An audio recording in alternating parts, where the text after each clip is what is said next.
தமிழக வரலாற்றில் முதல் முறையாக பதவியில் இருக்கும் முதலமைச்சரின் திரைப்படம் திரையரங்குக்கு வருகிறது. வணக்கம் நண்பர்களே, இது ரூட் நியூஸ். ஒரு சாதாரண திரைப்பட ரிலீஸ் இல்லை, ஒரு சாதாரண ஹீரோவின் படம் கூட இல்லை. தமிழகத்தின் பதவியில் இருக்கும் முதலமைச்சரின் திரைப்படம், அதுவும் திரையரங்குக்கு வரப்போகிறது.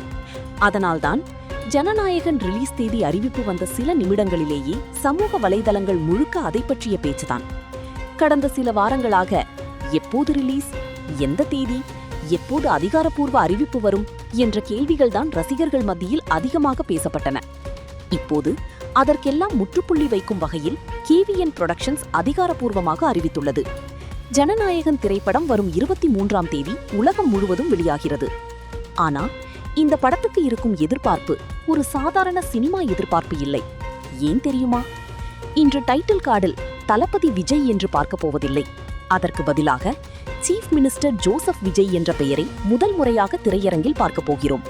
அதுவே இந்த படத்தின் மிகப்பெரிய பேசுபொருளாக மாறியிருக்கிறது.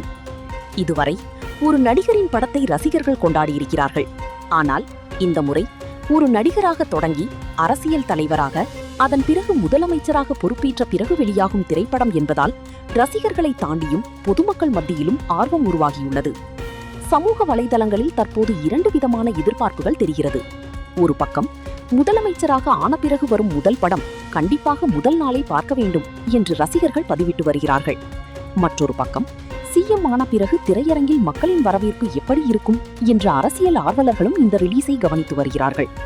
இந்த படத்தை சுற்றி கடந்த சில நாட்களாக சில காட்சிகள் இணையத்தில் கசிந்ததாக தகவல்கள் வெளியானது. அதை பற்றியும் பல்வேறு விவாதங்கள் நடந்தன. ஆனால் திரையரங்க அனுபவத்தை நேரில் பார்க்க வேண்டும் என்ற மனநிலையே ரசிகர்களிடையே அதிகமாக இருப்பதாக சமூக வலைதள பதிவுகள் காட்டுகின்றன. இன்னொரு விஷயம், தமிழகத்தில் பெரிய நடிகர்களின் படங்கள் வெளியாகும் நாட்கள் பல நகரங்களில் ஒரு திருவிழா போல மாறுவது புதிதல்ல. இந்த முறையும் திரையரங்குகள், ரசிகர் மன்றங்கள், திரைப்படத்துறை என அனைவரின் பார்வையும் ஜூலை 23ஐ நோக்கித்தான் இருக்கிறது. அதே நேரத்தில் பல ரசிகர் அமைப்புகள் ஒரு முக்கியமான வேண்டுகோளையும் வலியுறுத்தி வருகின்றன. கொண்டாட்டம் இருக்கட்டும், ஆனால் பாதுகாப்பாகவும் பொறுப்புடனும் இருக்கட்டும். ஏனென்றால் ஒரு சிறிய சம்பவம் கூட திரைப்படத்தை தாண்டி பெரிய விவாதமாக மாறக்கூடிய சூழல் இது. இப்போது ஒரு கேள்வி: தமிழகத்தின் முதலமைச்சராக இருக்கும் ஒருவரின் திரைப்படத்தை மக்கள் எப்படி வரவேற்கப் போகிறார்கள்? அந்த பதில் 23ஆம் தேதி திரையரங்குகளில்தான் தெரியும். ஜனநாயகன் படத்தை நீங்கள் முதல் நாளே பார்க்க போகிறீர்களா? உங்கள் எதிர்பார்ப்பு என்ன? கமெண்டில் சொல்லுங்கள். மேலும் இதுபோன்ற முக்கிய அப்டேட்டுகளுக்கு ரூட் நியூஸை தொடர்ந்து பாருங்கள்.